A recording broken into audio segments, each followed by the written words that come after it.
Masih di Habar Prima, pencerahan wan pemahaman mengenai PKPU nomor 23 tahun 2018 yang diberikan KPU wan Bawaslu Kalimantan Selatan sekadanya membuat sebagian caleg kada kebingungan lagi dalam menghadapi kontestasi pemilu yang sudah mulai diperbolehkan dari tanggal 23 September 2018 hingga 13 April 2019. Ya, untuk sampai saat ini yang boleh sampai sekarang.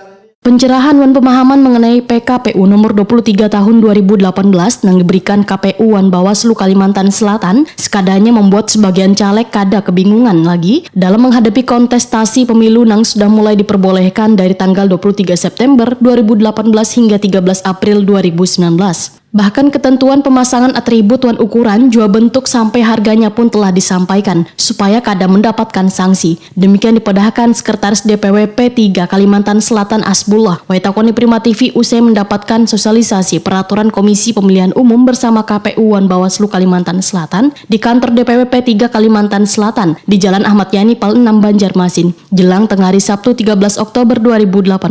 Menurut Asbullah, kegiatan yang dilaksanakan P3 wan dihadiri caleg provinsi wan beberapa orang caleg kabupaten wan kota ini supaya sesuai dengan aturan, tertib wan kada melanggar ketentuan yang sudah digariskan PKPU.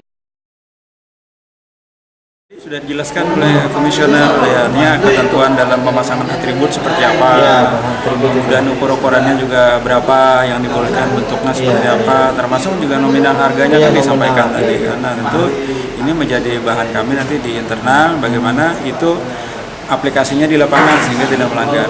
Saat ini sudah dilaksanakan di lapangan, Pak? Untuk kita kalau untuk sosialisasi kan sudah berjalan karena dari ketentuan kan sejak 23 September kan sudah boleh, sudah ada jalan. Cuman dari segi pembagian APK memang kita masih sangat terbatas. Kita kan masih masih mempelajari juga ketentuan apa sih yang menyangkut APK ini. Nah, hari ini kan sudah disampaikan. Nah, itu ini menjadi bahan kami nanti dalam pembuatan APK ke depan, artinya menyesuaikan dengan ketentuan yang berlaku. Pak, bagi partai ini memberatkan, Pak? Kalau ya enggak sih, sebenarnya kan tadi disampaikan ini semangatnya kan dalam rangka menekan biaya gitu kan, menekan biaya kampanye kita biar murah begitu kan. Jadi kita pemerataan, ya kita setuju aja sebenarnya kan. Ya asal semua kandidat, semua peserta pemilu juga bisa mematuhi itu.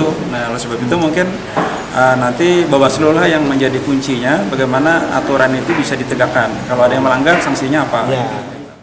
Sementara itu, salah seorang caleg Dapil 5 DPRD Kalimantan Selatan, Murjani, menyatakan kegiatan ini membuat aturan pemilu ini menjadi jelas wan mengetahui rambu-rambu atau aturan yang kada boleh dilanggar. Karena selaus ini di antara caleg memiliki tafsiran yang berbeda. Murjani pun berharap aturan yang ada di PKPU ini bisa dijalankan oleh seberataan calon legislatif wan benar-benar mendapat pengawasan dari penyelenggaraan pemilu. Kami juga mewakili dari calon legislatif yang ada di Partai P3, tentunya tidak menginginkan hal-hal yang melanggar dari ketentuan-ketentuan tersebut atau bahkan kena semprit, apalagi sampai masuk ke ranah pidana. Jadi tidak memberatkan. Ini sangat membantu juga kepada pihak Bawaslu dan KPU. Tentunya dengan adanya implementasi di lapangan dilaksanakan bagus, berarti kesuksesan dari Bawaslu penyelenggara dan KPU juga sebagai penyelenggara pemilu ini kan.